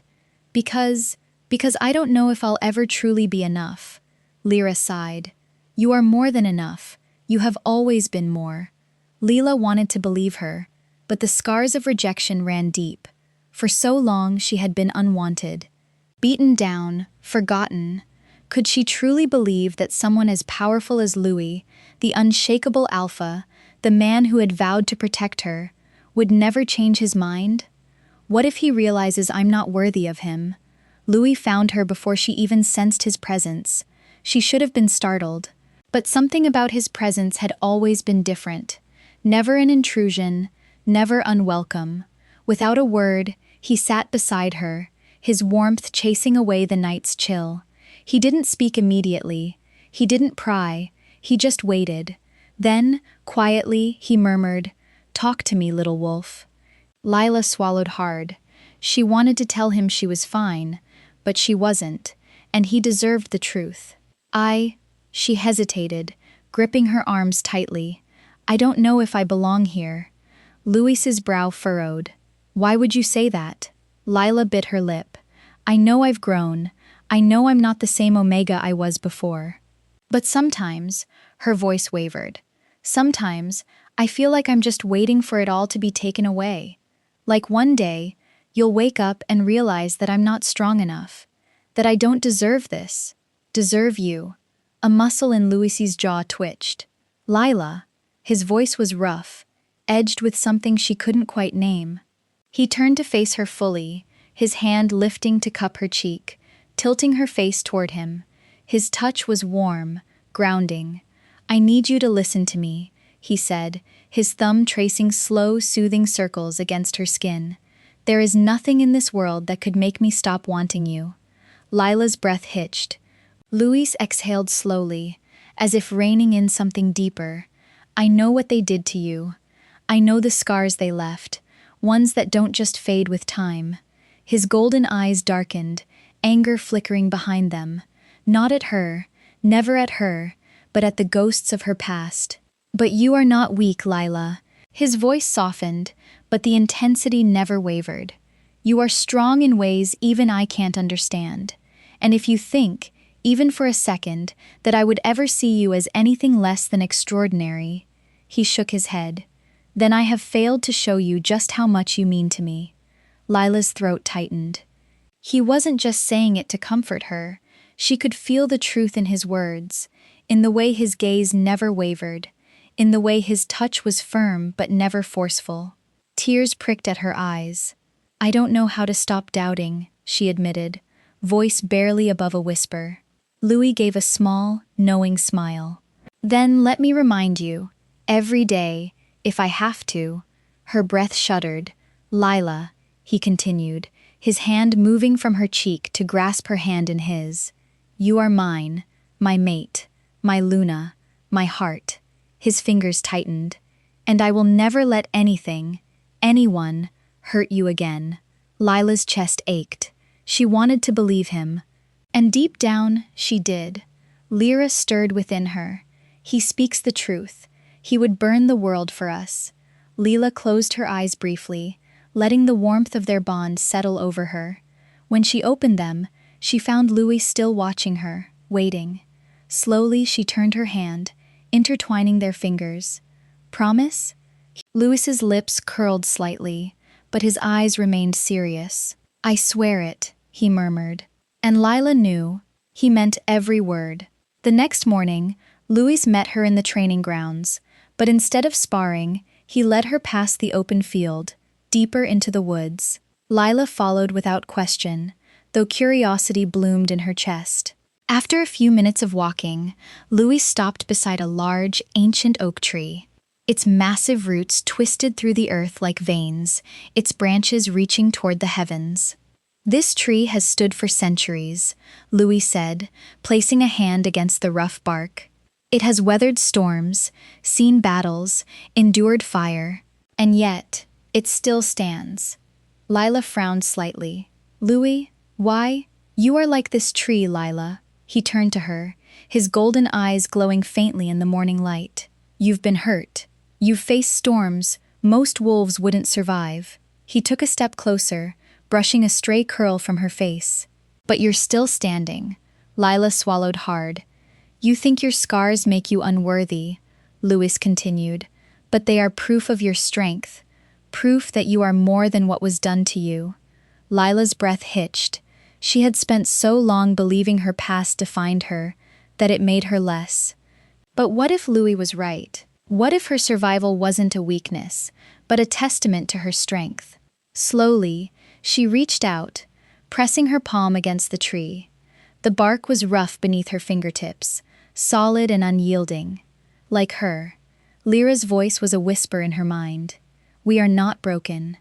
We never were. Lila exhaled, the weight in her chest shifting. Lighter, freer. Louis watched her, quiet and patient, as if waiting for her to come to the realization on her own. And she did. For the first time in years, she felt something settle deep within her bones. Not fear, not doubt, but certainty. She turned to Louis, her voice steady. I want to believe I'm strong. Louis' smile was soft, but his eyes burned with something fierce. Then let me show you, little wolf. Chapter 17. Mating. Lila stood on the balcony outside Louis's chambers, her hands gripping the cool stone railing. The night breeze whispered against her skin, but it did nothing to ease the warmth thrumming inside her. She felt him before she heard him. His presence wrapped around her like a protective shield, grounding her, filling the spaces where her fears used to be. You're quiet tonight, Louis murmured, his deep voice sending a shiver down her spine. Lila swallowed, struggling to steady her breath. A moment later, his warmth surrounded her as he stepped behind her, close but not crowding. He never pushed, never demanded. He was always patient, waiting for her to come to him. Gently, his fingers brushed over her arm, igniting a trail of fire in their wake. Tell me what's on your mind, little wolf. She turned slightly, tilting her face up to meet his gaze. His golden eyes flickered in the dim light, filled with something deep and consuming. You. The word lingered on the tip of her tongue, but she hesitated. Lyra stirred within her. Say it. He is ours. Lila exhaled shakily. I never thought I would have this. Louis's brow furrowed slightly. Have what? This, us. Her voice was soft, but there was no doubt in it. I spent so long believing I would always be unwanted, that my fate was to be discarded. Louis's expression darkened, a muscle ticking in his jaw. Lila, she shook her head. But then you, she hesitated, gathering her courage. You showed me something else, something I never expected. His hand came up to cup her cheek, his thumb brushing lightly over her skin. And what's that? Lila's throat tightened. That I could be loved. Louis inhaled sharply, his fingers flexing against her jaw. You are loved, he rasped. More than you know. Her heart pounded, her breath hitching as she searched his face, finding nothing but raw truth. This was love, not a claim of possession, not duty, but choice, a promise. She had spent so long doubting it, running from it. But now, she wasn't afraid anymore. She met his gaze, her voice unwavering. I love you. Louis stilled. For a breath, for a heartbeat, he didn't move, didn't breathe. Then, with a low growl, he crushed his lips to hers. The kiss was fire and moonlight, intense, yet somehow gentle at the same time. Louis held her close, his presence steady as the moment deepened between them, pulling them both into something they couldn't easily step away from. Lila leaned into him, completely caught up in the feeling, her breath hitching as the world around them faded into silence. Mine. The thought wasn't just hers, it was Lyra's, fierce and certain, And Louis' wolf echoed it back, growling in satisfaction. The bond between them pulsed, growing stronger, more consuming, pulling them towards something inevitable. Louis pulled back slightly, resting his forehead against hers, his breath ragged. His grip on her trembled slightly, as though he was holding himself back. "I've been waiting for you to say that," he murmured. Lila smiled, her fingers tracing the sharp lines of his jaw. "I think I've always known it." His lips brushed against her temple, his voice thick with emotion. "Then let me show you just how much I love you." Her breath hitched as he lifted her into his arms, carrying her inside. The world outside faded. There was only them, only the way his touch set her skin aflame, only the way he worshipped her with reverence and patience, as if she were something sacred. Only the way she surrendered, trusting him with every piece of herself. And when they came together, it was more than physical. It was a merging of souls, of hearts, of a bond so deep that it left no room for doubt. As dawn painted the sky in hues of gold and violet, Lila lay nestled against Louis's chest, his arms wrapped securely around her. She traced lazy circles against his skin, feeling the steady rhythm of his heartbeat. She had never felt more whole, more his. And without hesitation she whispered, "Mark me." Louis pressed a kiss to the top of her head. "Are you sure?" His voice was husky, thick with tenderness. Lila lifted her head, her eyes meeting his. Yes. No hesitation, no fear. Louis's golden eyes darkened with something primal, something ancient and unbreakable. Slowly, deliberately, he lowered his head, his lips brushing over the curve of her neck. Lyra stirred, her presence thrumming in anticipation. "We are ready." And then, with a slow, deliberate motion, Louis sank his teeth into the soft flesh where her neck met her shoulder. Lila gasped, her fingers gripping his back, but the pain was fleeting, instantly replaced by warmth, by power, by a sensation so overwhelming it made her tremble. The bond flared between them, solidifying, becoming something unbreakable. Lila barely had time to catch her breath before her instincts took over. She shifted, her lips grazing over the strong column of Louis's neck before she sank her own teeth into his skin. The moment her mark was made, their bond snapped into place, a rush of emotions, memories, and power washing over them. A deep, satisfied growl rumbled in Louis's chest as he pulled her closer. "Now you're mine forever," he murmured against her lips. Lila smiled, pressing a gentle kiss to his mouth. "We were always meant to be." The scent of celebration filled the air, thick with anticipation as they stepped out that morning, hand in hand. The moment Lila and Louis stepped forward, the pack fell silent, eyes drawn to the fresh marks on their necks. Then, as if moving as one, the wolves tilted their heads back and howled. A howl of acknowledgement, a howl of acceptance, a howl for their Luna. Lila met Louis's gaze, her heart swelling. She wasn't just an Omega anymore. She was his mate, his Luna, and for the first time in her life, she belonged. Chapter 18. The Threat. The night was eerily still, the usual sounds of the forest subdued as if nature itself sensed the approaching storm. Lila stood at the edge of the training grounds, inhaling the crisp night air. The Titan pack had become her home, a sanctuary where she had finally found safety. Yet, a whisper of unease slithered through her veins, setting her nerves on edge. Something was coming. It wasn't paranoia, it was instinct. "Lyra, do you feel that?" she called to her wolf. Lyra's response was immediate, her voice a low growl in Lila's mind. "Yes, something is watching us." A shiver ran down Lila's spine as she scanned the dense tree line beyond the training field. There was nothing unusual at first glance, but the feeling wouldn't leave. Her fingers instinctively curled around the hilt of her training dagger. She wasn't the same Omega who had once cowered under the weight of her past.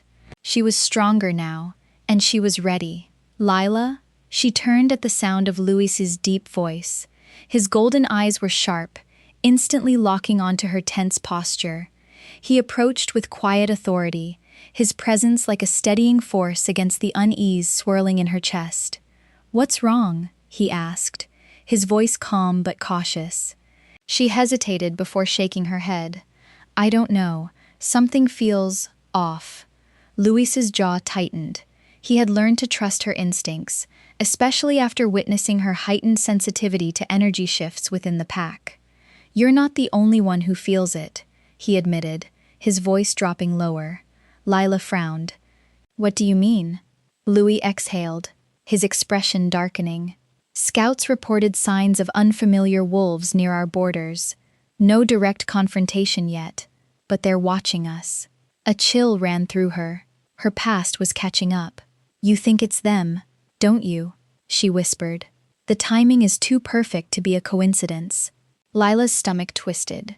She had always known this moment would come, that they would come for her.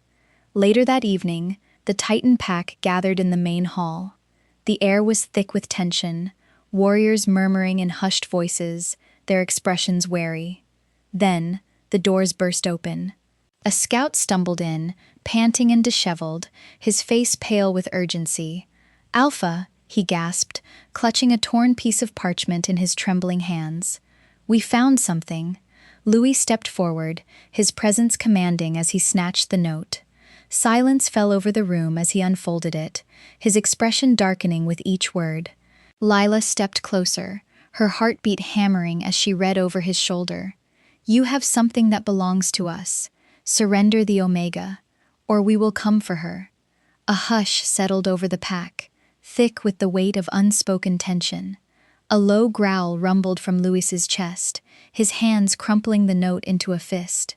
Lila felt her breath hitch. They knew she was alive, and they wanted her back. Louis's voice cut through the silence, cold and sharp. "Double patrols at every border. No one enters our land unnoticed." The warriors nodded in agreement, their eyes flickering with determination, but also concern. Lila clenched her fists at her sides. "I won't let them take me." Louis turned to her, his golden eyes burning with unwavering resolve. "I won't let them take you." His voice was quiet but fierce.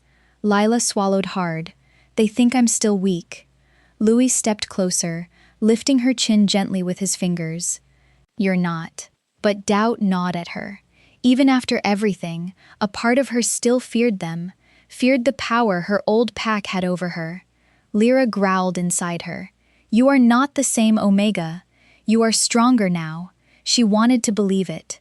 Louis brushed a strand of hair from her face, his touch grounding her. "They don't get to have you, Lila." His voice was steel. "You're mine, and I'll fight to the death before I let them take you." His words sent warmth spreading through her chest, but deep down, she knew this was only the beginning. Her past wasn't just haunting her, it was coming for her. Chapter 19. The Battle. The night air was thick with tension, humming with the anticipation of war. The Titan pack stood poised at the border, a wall of wolves ready to defend their home. Louis stood at the front, his golden eyes scanning the darkness beyond the trees. His muscles were tight, his wolf restless beneath his skin. They were coming. Lila stood beside him, her daggers strapped to her thighs, her pulse steady despite the storm raging inside her. She could feel Lyra's presence humming with power, her wolf alert. The scent of unfamiliar wolves tainted the breeze, a sickly reminder of the past she thought she had escaped. She swallowed hard. She would not run this time. A low, eerie howl shattered the silence. Then, like shadows spilling from the trees, they came. The enemy wolves surged forward in a blur of fur and flashing teeth, their snarls ripping through the night. Louis gave a sharp nod, and the Titan warriors exploded into action, charging to meet them head-on. The world became a blur of movement. Lila ducked as a rogue wolf lunged at her, rolling beneath his strike before slashing her dagger across his side. He yelped and fell back, but another took his place. Faster, stronger. "Keep moving." Lyra's voice pushed her forward as she dodged, spun, and struck with precision. She was no longer the weak Omega who had cowered in fear. She was a fighter now, and she would not be taken. Nearby, Louis shifted mid-air, his enormous black wolf colliding with an enemy in a brutal clash of fur and fangs. He tore through them with deadly precision, his golden eyes burning with fury. They will not take her. Lila caught movement on the ridge above the battle and froze. Kale. Her former mate stood there, arms crossed, watching the chaos unfold below with a smug smirk. He hadn't joined the fight. Not yet. A slow dread crawled up her spine. He wasn't here to fight. He was here for her. Louis's golden eyes locked onto Kale the moment he sensed Lila's distress. A snarl ripped from his throat, his wolf surging forward with deadly intent. He would end this tonight. He tore through the enemy wolves, his path a straight line toward Kale. But Kale didn't flinch. He simply smiled. Just as Louis leaped, another wolf slammed into his side, sending him skidding across the battlefield. He snarled, snapping his teeth as he fought off the ambush. When he looked back up at the ridge, Kale was gone. A sick feeling twisted in his gut. Where was Lila? Lila barely had time to react before she felt the shift in the air. A shadow moved behind her, too fast. She spun, but it was too late. A sharp pain exploded at the back of her skull. The world tilted. The battlefield blurred as her knees buckled. Strong arms caught her before she hit the ground. "Did you really think you could escape me, little mate?" Kale's voice was a whisper against her ear, laced with mockery. Lila's vision wavered as she tried to fight back, but her body wasn't listening. Her limbs felt heavy, her strength draining fast. Silver. The blade that struck her had been laced with silver. "No," she rasped, struggling weakly. Kale tightened his grip around her waist. "Hush now, darling. You're coming home." Lila's world faded to black. A sudden pain tore through Louis's chest, stopping him mid-strike. It wasn't his wounds. It was something deeper, something wrong. Lila, his wolf howled in agony inside him, panic slamming into him like a tidal wave. His mate was in danger.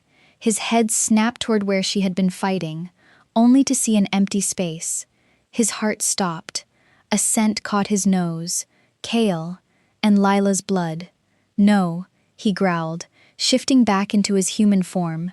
His golden eyes burned with fury as he scanned the battlefield. Then he saw it. A group of enemy wolves retreating into the woods, carrying something, or someone. Lila. His entire body went rigid. The world around him blurred. He couldn't hear the battle anymore, couldn't focus on anything but the sickening sight of his mate being dragged away. Rage, pure, blinding rage, exploded through him. His wolf howled, demanding blood, demanding vengeance. "No!" Louis's roar shook the battlefield, his power rippling through the air like a storm. His warriors turned, realizing what had happened. But it was too late. The enemy was retreating, and they had taken his mate. Chapter 20. The Kidnapping. Pain. It pulsed in deep waves, dull at first, then sharp and piercing. Lila groaned, her head throbbing as she slowly regained consciousness. The cold bite of metal burned against her wrists, and the unmistakable scent of damp stone filled her nostrils. She forced her eyes open. A dim, flickering light barely illuminated the room. She tried to move, but the weight of silver chains dragged her back. Shackles bound her wrists to the cold stone wall behind her. The metal seared her skin, leeching her strength. Panic clawed at her chest. "Lila?" Lila reached for her wolf, desperate for some form of comfort, but her connection was weak, faint. The silver was dulling their link. "I'm here." Lyra's voice was strained. "We will not break." A door creaked open. Lila stiffened as the heavy thud of approaching footsteps echoed through the room. Kale. He stepped into the dim light, his tall frame casting shadows against the walls. His dark eyes gleamed with something sickeningly triumphant as he took in her chained form. "You always looked better on your knees, little Omega." Lila's stomach churned with revulsion. She lifted her chin, refusing to let him see her fear. And you always looked weaker when you had to chain someone to feel powerful. His smirk faltered, just for a second, before he crouched in front of her, gripping her chin roughly. His touch sent a cold shiver of disgust through her. "Did you really think you could escape me?" Kale's voice was a cruel whisper, dripping with malice. Lila snarled, "I don't belong to you." Kale crouched down, his fingers brushing against her jaw in a mockery of affection. She flinched, disgust curling in her stomach. "I rejected you," he mused, "but that doesn't mean I'll let you belong to him. You think you deserve a second chance, mate?" Lila bared her teeth. "I deserve better than you." Kale's smirk darkened. "You think that mud of an alpha is coming for you?" he murmured, voice deceptively soft. "By the time he finds this place, you'll already be mine again." Lila clenched her jaw. "I was never yours." Kale chuckled, but there was no amusement in his voice. "That's where you're wrong." His grip tightened. "I let you go once. That was a mistake. I won't make it again." Lila's nails dug into her palms, frustration and fear warring within her. "Why?" she hissed. "You rejected me. You hated me." Something dark flickered in his gaze. "Because you were weak." Lila's breath caught. Kale exhaled sharply, his fingers relaxing just slightly. "Do you think it was easy?" His voice turned bitter. "Rejecting you? Watching you grow up as a pathetic little Omega while knowing—" He cut himself off, jaw clenching. Lila stared at him, stunned. He wasn't just angry. He was resentful. Resentful that she had survived without him. Kale let out a dry laugh. "And now, look at you. Healing abilities. A second chance, mate." His face twisted with something raw, something possessive. "You don't deserve him." Lila sucked in a sharp breath. "And you think I deserve you?" she spat. Kale leaned in, his breath hot against her ear. "You don't get to choose." Her body trembled, but not with fear, with fury. Lyra growled weakly in her mind. "He is nothing, less than nothing." Kale stood abruptly, his expression shifting back to cold indifference. "We leave at dawn," he announced. "You will stand by my side, Lila, whether you want to or not." She glared at him, silent. He turned to leave, but just before stepping out, he paused. "Oh, and don't bother waiting for your precious alpha." His smirk was cruel. The door slammed shut behind him. Lila exhaled shakily, her fingers twitching against the cold stone. Louis would come. He had to. She just had to hold on, just a little longer. Louis's wolf tore through the forest, his paws pounding against the earth with relentless force. His mate was gone. Rage, raw and blistering, burned through his veins. His pack trailed behind him, their energy pulsing with fury and desperation. But Kale had a head start. And Lila's scent, his mate's scent, was fading. No, he pushed harder, golden eyes locked onto the path ahead. His wolf was on the verge of breaking, clawing at his control, demanding to hunt down the bastard who had taken her. "Louis!" He barely registered Cassian's voice before a wolf leaped in front of him, forcing him to skid to a stop. Cassian shifted, his face twisted with urgency. "They're covering their tracks. If we keep running blind, we'll lose them completely." Louis's breath came in ragged pants, his claws digging into the dirt. Every second wasted was another second Lila was in Kale's grasp. His fists clenched, his entire body shaking. "I'll kill him," he growled, voice raw with fury. "I swear, I'll rip his throat out." Cassian's jaw tightened. "And you will. But we need a plan. If we charge in without knowing where they're going, we could walk into a trap. We need to go back and regroup." Blood stained the battlefield, mixing with the damp earth beneath Louis's boots. The scent of death lingered, thick and suffocating.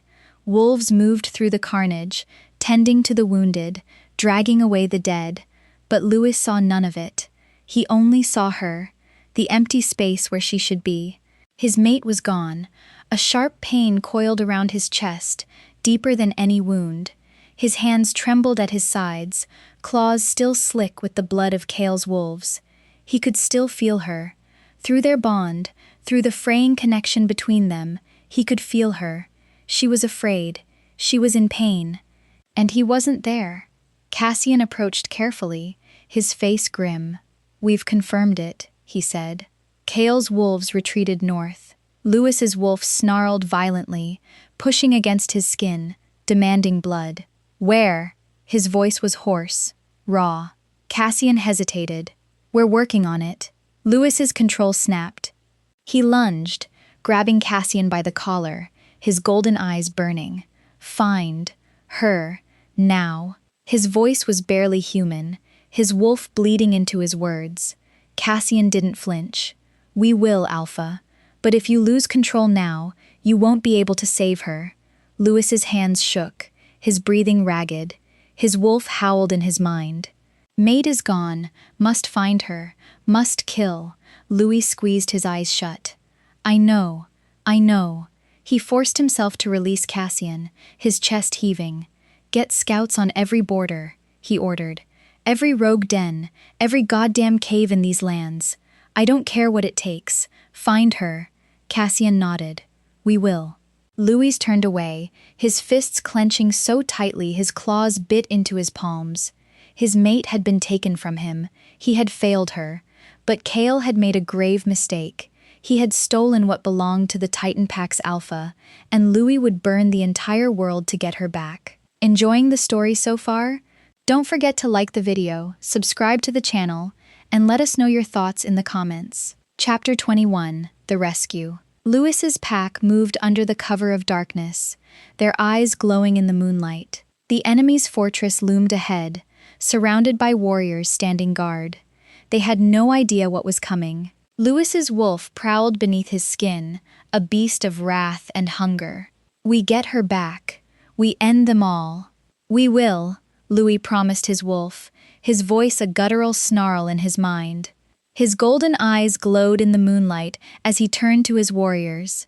"They took what is mine," he growled, his voice laced with barely contained fury.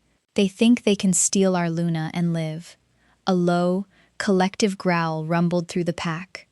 "We go to war," Louis declared, his claws extending. "Kill anyone who stands in our way."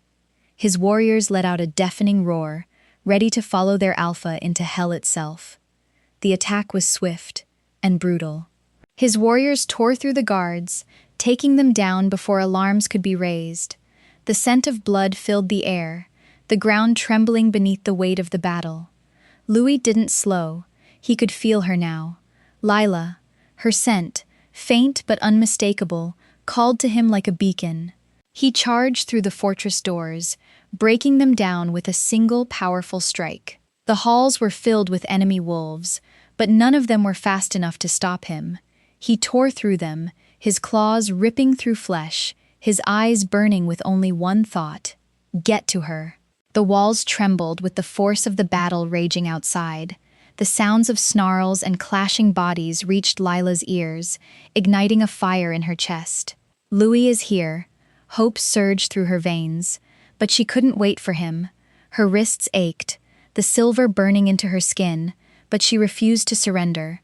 She had suffered too much, endured too many years of torment to be caged again. "Lyra, we have to move.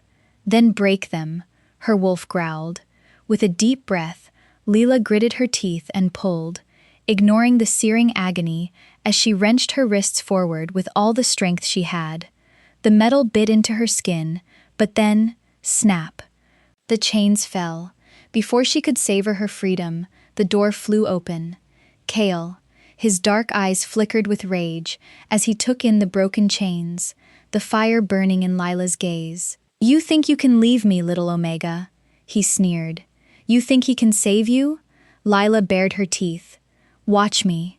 Kale lunged at her, but this time, she wasn't the weak Omega he once controlled. She moved swiftly, dodging his strike, her claws raking across his arm. He snarled in pain, eyes flashing with fury. "You'll never be free of me," he hissed. Lila didn't hesitate.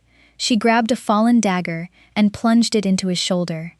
Kale roared in pain, stumbling back, and Lila didn't wait.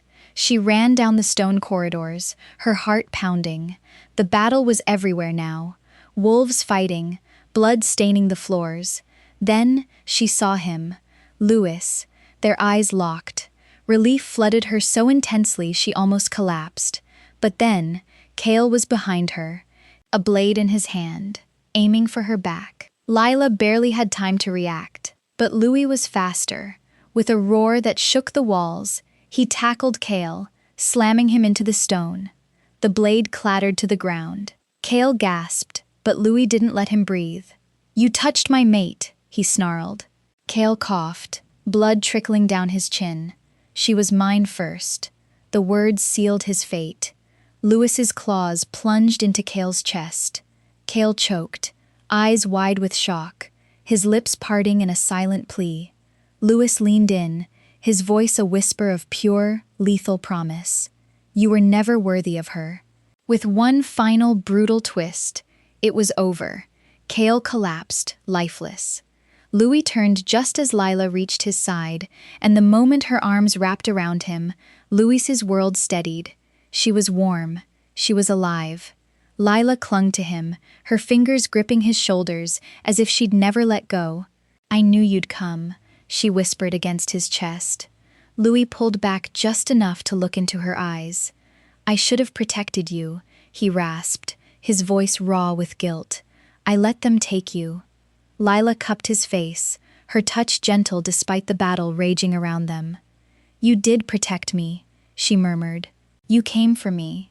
You always would." Louis exhaled sharply, pressing his forehead against hers. "I love you," he whispered. Lila's lips curved into a small, tired smile. "I love you too." Their bond pulsed between them, stronger than ever. The war was over, her past was buried, and they were free, together, forever. Epilogue. The moon hung full and bright in the sky, casting a soft silver glow over the Titan Pack's land. The crisp night air carried the scent of pine and earth, and in the distance, the steady rhythm of life pulsed through the pack. Laughter, murmured conversations, the sound of pups playing under the stars. Peace. Lila stood at the edge of the packhouse balcony, arms resting against the railing as she gazed out over the land that had become her home. It still felt surreal. Once, she had been nothing, an omega with no future, no hope, no voice. But now she stood as Luna, not just beside Louis, but as his equal, his partner, his mate. She felt him before he even touched her. His presence was warmth, strength, and safety. Arms wrapped around her waist, pulling her gently against his chest. He rested close beside her, his voice soft near her ear. "You're up late," he murmured. Lila smiled slightly. "Could say the same about you." His quiet chuckle vibrated through him. "You weren't in bed," he said simply. "I can't sleep without you." She turned in his embrace, looking up into the golden eyes that had once terrified her. But now, they were the eyes of the man she loved, the man who had fought for her, who had burned the past to the ground so she could rise from the ashes. He studied her, as if searching for something in her expression. "What's on your mind?" Lila sighed. "Everything." Louis lifted a hand, brushing his knuckles over her cheek. "Tell me." She glanced back at the land stretched before them. "Everything we fought through, everything we lost, everything we gained." She swallowed. Do you think we're ready for the future?" Louis didn't hesitate. "With you by my side? Always." He pulled back slightly, his golden eyes narrowing. "You smell different." Lila tensed. Her heart pounded, her secret sitting on the edge of her tongue. She took a shaky breath. "Louis." His entire body went still. "What is it?" Lila reached for his hand, guiding it down until it rested against her stomach. At first, he didn't understand. Then realization dawned. His breath hitched. Lila swallowed hard, emotion thick in her throat. "We're having a pup." For the first time in his life, the fierce, unshakable alpha of the Titan Pack was utterly speechless. His golden eyes flickered between her face and her stomach, as if he needed to convince himself this was real. And then, he exhaled sharply and crushed her against his chest, holding her as if she were the most precious thing in the world. "Lila?" His voice was raw, almost broken. "We're having a pup?" She nodded, laughter bubbling from her lips. "Yes." A shaky breath escaped him, his hands trembling slightly as he cupped her face. "You've given me everything," he whispered. "You've given us everything." Tears pricked her eyes. "And you gave me a home." Louis kissed her, slow and deep, pouring everything he felt into the touch. When they pulled apart, he rested his forehead against hers, his fingers splayed protectively over her stomach. "Our pup," he murmured in wonder. "Our family," she corrected softly. His throat bobbed as he swallowed hard, emotion thick in his golden gaze. "I swear to you, Lila, I will protect you both. I will give you the life you deserve." Lila smiled, pressing a hand over his. "We'll do it together." Her chest tightened, emotion swelling inside her as she hugged Louis. They had won their battle, they had torn down the past, and now they were building something greater, a home, a pack, a family. And that brings us to the end of this story. Thank you for listening all the way through. We hope this audiobook kept you entertained and left you wanting more. If you enjoyed it, please take a moment to like this video, subscribe to the channel, and share your thoughts in the comments. Let us know what kind of stories you'd like to hear next. There are plenty more full audiobooks waiting for you here, so be sure to check out the channel for your next great listen. Until next time, happy listening.